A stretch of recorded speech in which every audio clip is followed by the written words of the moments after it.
গাছটা কাটতে কয় মিনিট লাগবে চাচা? 2 মিনিট লাগবে। 2 মিনিটে এই গাছ কেটে লইবো? আইসব্যনাশ, আইসব্যনাশ, সাতক্ষীরার বেড়াইন কি সিহিম বেড়াইন, দেখুন 2 মিনিটে গাছ কেটে ফেলতেছে। তো এই গাছের তো তখন রস হইতো না নাকি?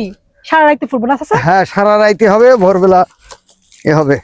আই হাই, ওই দেখ উড়ে কেমনে, স্পাইডারম্যান চাচা সেই করতেছেন তো, 2 মিনিটে গাছ কেটে ফেলতেছেন।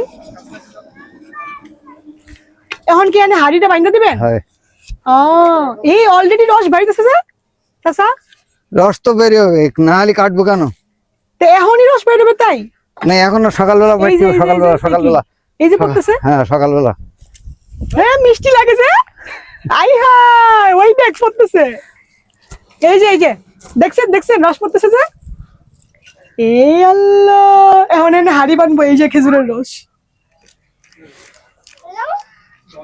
চাচা এগুলো যে বাদুরে খা পরে তো ক্ষতি হইব না, নিপা ভাইরাস হয় না? তেমন আপনারা কি সিস্টেম করেন এটা? ওটা জাল দিতে হয়, জালাই খাই। ও জালে খান? জাল দিলে আর কিছু থাকে না। জাল দিলে কিছু থাকে না। তো পরে চাচা আপনারাই কি খেজুরের গুড় বিক্রি করেন? হ্যাঁ, গুড় বিক্রি হয়।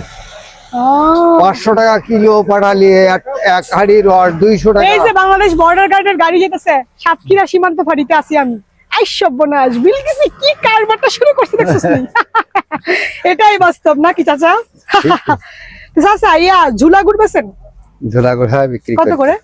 300 টাকা কিলো। 300 টাকা? হয়েছে, আছে আমি নাকি? শুনে দেওয়া গেলাম। যাবে আমাকে ঝুলা নেন, গুড়? এটা নেন। ঝুলা গুড় দিবেন না? আছে আপনার কাছে? না, আমার কাছে নেই, থাকে না আমার বাড়িতে। আচ্ছা চাচা টাটা দেন সবাই রে। ঠিক আছে। টাটা। এটাই বাস্তব।